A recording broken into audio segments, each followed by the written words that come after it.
Oh my god, King has done it again. Now, you're not supposed to use swear words in the first however many seconds of a YouTube video, but if I could, alright, I would say that this is absolutely. So for those of you that are new or maybe don't know, King is the creator of Naruto 5e, which is, I kind of believe and stand by the thought that it might be the single best alternate D&D 5e system. And the update he just put out not only separates it a little more from D&D 5e, but just makes it so much better. It's near incomprehensible what he has done.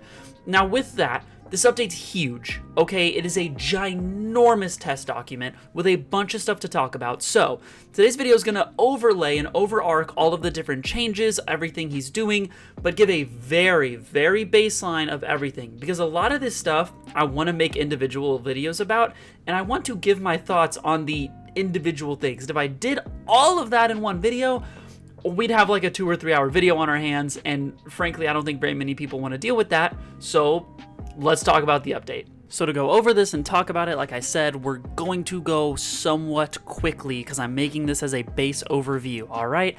As you can see and go through, you're going to see all of these different things that got altered or affected in some way with these little brackets with certain words in them. Now, King put this in there. Again, props to King, bro.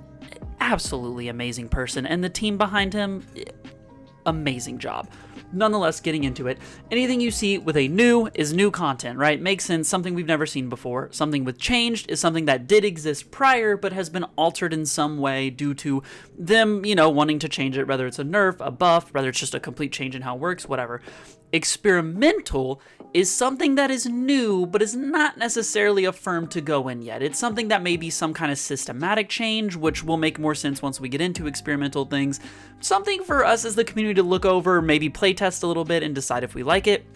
And then finally, removed is, well, removed. It's content that the community was like, hey, this is grody and I don't like it. So they said, okay, Smile, get rid of it. Now, I'm going to be going fast, so you might need to rewind and rewatch things, whatever. Getting into it, the Shinobi Handbook and some equipment changes. First off, we're adding armor properties. Just like how weapons have properties, armor's going to have them now. Which, can I say? Beautiful change, amazing. It's not just seals anymore. They can be fortified, high quality, camouflage, etc., etc. And these are going to do different things. Just how weapon properties can make critical hits go harder. They can make you roll extra dice. They can make you bleed, whatever. Things of that nature. Like finesse, you can use dex. Armor's going to have a similar thing where they can be fashionable and it gives you a bonus persuasion check against certain people. Or maybe it gives you bonus armor. Or maybe it gives you bonus stealth. Bunch of cool things. And then for weapon properties, ton of them got changed. They even added new ones, but barring the new ones, pretty much everything got altered in this world. Okay, and then on top of all that, we have new armor and weapon options, baby, especially because a lot of them are using different armor properties, such as the camouflage or fashionable options, and then you have weapons and even new weapons to boot. Oh my goodness, there is so much going on here. You have a ton new options, whether it's your simple melee, your simple range, your martial melee, your martial range. Then we have exotic melee and exotic range. So these are things that you might only find in very specific niche locations and situations in your campaign, but can be really freaking cool. And a lot of these you might recognize, something like a triple bladed scythe, right? So we have my man Josh Sheen worshippers, you can have your dream, you can get your triple bladed scythe to go a little crazy with, all right? Living your dream out. Now, the next thing we're going to talk about is expertise, which this is a experimental thing. So as we talked about, this isn't something he's for sure throwing in, but rather something that he thinks will be healthy and good for the community, but wants us to test it first. And these are different variants. Again, I'll have my videos going in depth on all of these things, but it's just different ways for expertise to work and be implemented into the games. I think expertise is a little jank in Naruto 5e just because of the way that checks and things work. So this, again, as he talks about over here, separates it from D&D 5th edition a little more, and helps relieve some of the tension and different things with people almost feeling like they're required to take expertise in certain things to accomplish whatever tasks. They're good changes, they're awesome. Wait for the expertise video. Skill-based actions are something that they added not too long ago, something where basically all the different skills, if you're proficient or have expertise, are things that you can do that are just fun little added things where a lot of them are things you could kind of maybe argue you could do with your DM of like, oh, I want to be good at doing this backflip because my acrobatics is really high. But now there's a direct skill tied to acrobatics that you can use to actually, have in the game. And that's basically what all of these are. You can see it's a bunch of different things. A lot of them were changed, so nothing crazy to note here, but just something to keep in mind. Next up, talking about actions in combat. Long story short, this isn't changing too much. Don't worry, you still have a lot of your kind of normal way of going about this. There's a few things he has like flat checks, and then some critical threat range talk about how it could get a little bit ridiculous, so they kind of go into how they're changing that, making it a little more comfortable and making it a little more usable and a little less busted maybe. Up next, we have casting a jutsu and kind of alterations to jutsu. Intercepting damage, very cool. This basically is them talking about exactly what happens when you use something that does intercept damage.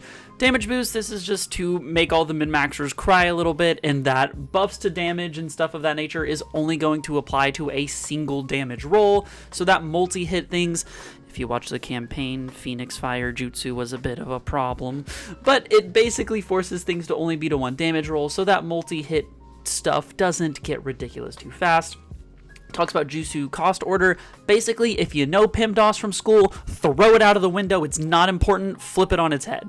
As for standard Jutsu ability checks, it basically talks about kind of what to do in that situation. And then with weapon damage, kind of what that means and what you should be rolling with certain wordings so that you don't get confused. This section, thankfully, self-explanatory. It's a change to a lot of the fighting stances. It's basically just making them balanced one way or another, whether buffing or nerfing. And then there's Buki Jutsu stances, which is really nice. So, you know, a few different options here. It basically changed the name of what they used to be because they weren't stances. I forget exactly what they were called, but now they're considered stances. And again, it's not that this is like something crazy or hard to comprehend, but rather it helps simplify things really for the most part. Now, I'm going to say that if you are a campaign that typically likes to change out the book to the most updated version, and you're a group that's okay with kind of relearning some things, this is assuredly going to be the hardest part for you because so many feats got changed, okay?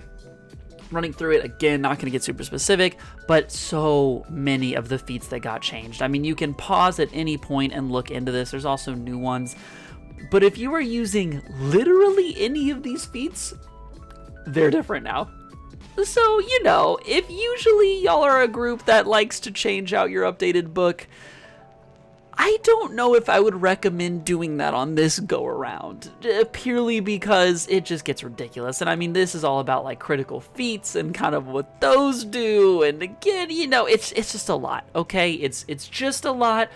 Quite frankly, if you're using an old book, this would be one of the main reasons I'd probably recommend not changing the book you're using mid-campaign, because every single character is going to have something different that they now have to remember or change their mind on how their character used to work. Okay, funnily enough, the conditions changes are some of my favorites, purely because he nailed it. He nailed all of the problems that there was with conditions, and a lot of that was because there was just too much nonsense that you had to keep track of, in the sense of like different stack limits, in the sense of different things doing different stuff that just didn't quite always make sense, but you just had to keep track of it.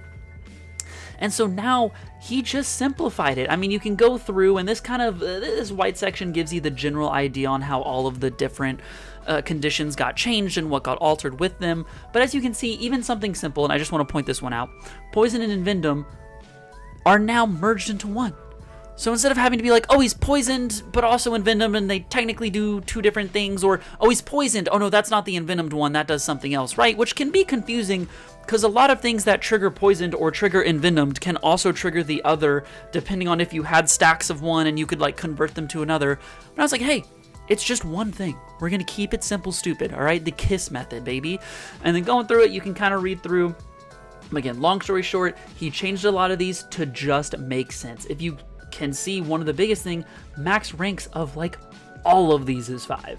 Like every single one. It's just solid change, solid work, good all around. Now, this is a new system that's being implemented that really doesn't change all that much, but I think is just solid, and that's going to be the social attitude system, where basically characters are assigned a rank of how much they like or dislike the player character. So, you know, as it says, almost every single character that you haven't interacted with is considered to be a rank 3, which is indifferent. They don't really care. They don't know who you are. It is what it is. But they can move up or down this chart. So they can become indifferent to friendly to helpful, or maybe the opposite way of their becoming indifferent to unfriendly to hostile. So kind of neat, kind of cool. It's just a nice system that the DM can use to just assign characters things of, oh, hey, you rolled a high insight check. This dude's clearly a 2. He's kind of unfriendly with you. He doesn't like what's going on. The next 3 sections are all about Tsunade's Compendium, Orochimaru's Observations, and Jiraiya's Jutsu Handbook, I believe are the titles, whatever. Your 3 main books besides the actual handbook that tell you everything you know about clans, classes, and jutsus respectively. They all got changed. A lot, a crazy amount. If you haven't paid attention, I usually talk about how many pages there are in an update, and there's 189. The reason I haven't mentioned that is because from page 33 all the way until like page 170 something are the changes to these 3 books respectively. Okay, and we've already talked about general jutsu changes, so in Jiraiya's book, it's like almost every jutsu, or at least a majority of them, got changes to their wording, how they do things, all that good stuff. As Orochimaru goes, some classes didn't get changed much, like Genjutsu Specialist actually didn't get all that much, but a class like Hunter Nin got changes upon changes. And for Tsunade, a majority of the clans got changed in one way or another. Some of them small, not very significant, some of them a lot, buffed or nerfed one way or the other.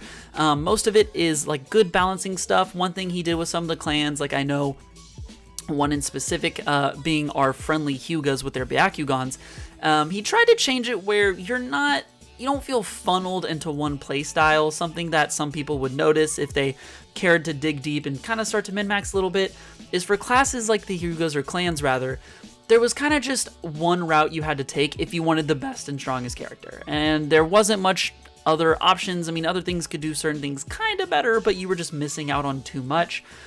So they tried to change and alter that to where you had a few options that were actually worth it and felt way more worthwhile taking, so you didn't just feel like you're stuck down this one road. So moving along past that, one thing he wanted to address was ability and skill check buffs. So these are jutsus, things like invisibility cloak, body camouflage, where they would give you a bonus to certain checks, right? So for example, body camouflage would give you a plus 1d6 to all stealth checks you make. And basically the goal of this was that you couldn't do this absolute ridiculous mockery of the system where you would just have a stupid amount of buffs to a check where it was near impossible to miss. He even mentions in here where you could target certain skill check buffs and get up to the point of having a 40 plus check result, which is ridiculous. It's already, the system is made to where I believe 30 on the rank of DCs is supposed to be like near impossible or impossible difficulty.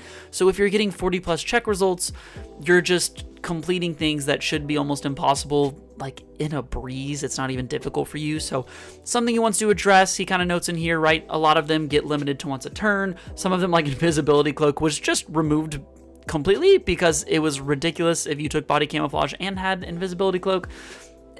So in general, this is just to make ability and skill checks a little harder and reduce some of that stuff that Naruto 5e was becoming known for, of just your character being able to put up ridiculous numbers, whether it was damage, whether it was to hit, whether it was AC, whether it was ability or skill checks. Alright, if you've made it this far in the video, congratulations, we're almost there, we're almost finished. These last 3 sections are going to be for very specific types of players, and the first one being S-rank Kinjutsu keyword. This is a keyword made exclusively for S-rank jutsus. Most of you won't use an S-rank jutsu, and that's because most DMs aren't going to deal with allowing people to have access to S-rank jutsus. But one thing for King and a lot of the creators of Naruto 5e is S-rank jutsus are important narratively speaking, right? These are things like Reaper Death Seal, where it's stuff that just has a super ridiculously powerful effect and would just be utterly obnoxious if someone just had infinite access to it, right? Because they're jutsus that are meant to be like the ultimates of Naruto. They're the crazy things that you can do very few times. So adding these Kinjutsu keywords, like Kinjutsu V1, you can do something once per long rest. This allows it where it's once per long rest and it can't be selected to add to your known jutsu as part of leveling up. Like it must be learned from a very specific setting. Or V3 where it's like even more of a punishment to use it. Basically, these are just to make S ranks feel a lot more impactful and force you to be more careful. And the reason being is because some people could get an S rank and then spam it, and then just what was the point? Now, honestly, if you're getting S rank jutsus, your character and campaign is such a high level, it doesn't even matter at that point anyway. But I digress. I get where he's coming from, and I understand them trying to make S ranks feel a lot more balanced, at least to some extent. Our second to last thing here, summoning jutsu, there really isn't much going on here. It's a very small change to how summons work, because if you don't remember, maybe you weren't here, summons got changed in a previous patch to be a lot more simplified, and it has absolutely nailed it.